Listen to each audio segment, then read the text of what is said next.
Dry die kits provide a reliable and convenient method of verifying the performance of microstrip and microplate readers. In this video, we'll provide a short introduction to the product followed by step-by-step handling procedures. Since microwell readers operate vertically, the path length or liquid volume in a well directly impacts its absorbance. Therefore, attempts to pipette dies to check the instrument's precision are more dependent upon pipette calibration, quality, and technique than on instrument function.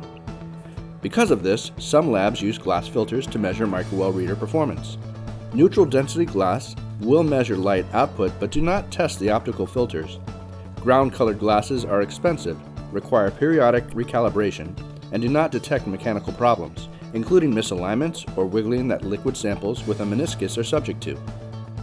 Dry die strips are manufactured using precision robotic pipetting, verified by optical reading on a microwell reader. These wells are then dried to assure that when you reconstitute them, you will have the same results as the original strip. The only thing you have to do is avoid spilling or losing any of the dye in its dry or reconstituted state. Any error in pipetting the DI water is corrected by the path length. Check sets are available for testing at the following three wavelengths: 405, 450, and 492, each having a differential wavelength between 600 and 650 nanometers. Follow the instructions and fill in the enclosed paperwork to verify calibration, precision, and linearity. Date and sign your results to create a complete quality systems record. Each kit includes a certificate of quality, package insert which provides detailed instructions for use, 6 individually wrapped dry die check strips, a calibration record that also shows the acceptance range, 6 double-sided linearity repeatability records, an empty 96 microwell tray. Before opening a strip, tap it gently on the bench to assure all the dried particles drop to the bottom of the wells. When opening the strip, unwrap it, taking care not to spill. Pull or cut the plastic outer wrap. Place the strip on the bench, keeping the strip right side up and avoid flicking. If any dried material is lost, the strip will no longer be valid. Set the strip in the microwell tray, or for strip readers, into the strip carrier, so that it's secure before attempting to reconstitute. For 8-well readers, carefully break off the first 8 wells and place them in row 1, with the first well, a blank, in A1, the second well, the calibrator, in B1, and wells 9 through 12 in descending order, ending in row 2. Well 12 is also a blank, and you will see the plastic tab attached to this end of the strip.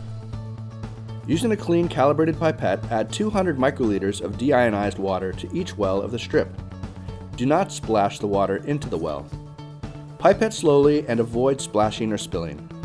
Remember, the strip will not be valid if any of the dye is lost. After you have finished pipetting, use a microplate mixer on a gentle speed or allow the strip to sit undisturbed on the bench for 2 hours. You may choose to cover the strip with laboratory film or plate cover. Once the dried material is dissolved, be sure the wells are mixed. This can be done in a microplate mixer or by holding the microtray against the bench and agitating by hand. Take care not to splash or spill any of the fluid from the wells during mixing and handling. A common question is, how does one know when the dye is fully dissolved and mixed?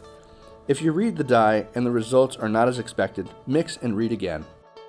You cannot overmix as the dye will reach its maximum absorbance and stay there. If you undermix, you might observe lower than expected results as well as poor repeatability in duplicates. Select the appropriate filter on the reader, 405, 450, or 492, and set the differential wavelength to 1 in the range of 600 to 650 nanometers. Program your instrument to read the dry die strip as if it were a test having a single standard or calibrator with a concentration of 50 units. Read the strip 2 times. To check full plate alignment or multiple read channels, you may move the strip to other positions such as rows G and H and read again. A dry die strip can be used to verify multiple positions and multiple instruments for up to 8 hours as long as it is not spilled. Calibration test. Well 2 should be within the specified range indicated on the calibration record. Plot your readings in the graph for the first strip as it will become the reference reading. Draw a line 0.040 ABS above and below the reference reading. As you plot additional strips in the graph for the same instrument, all readings should fall within this narrow range. Linearity test. Plot the average concentration of the duplicates on the linearity plot worksheet. Your results should fall within the indicated areas for each concentration. Repeatability and alignment test. Calculate the difference between the first reading and the second reading. Record the data on the repeatability record.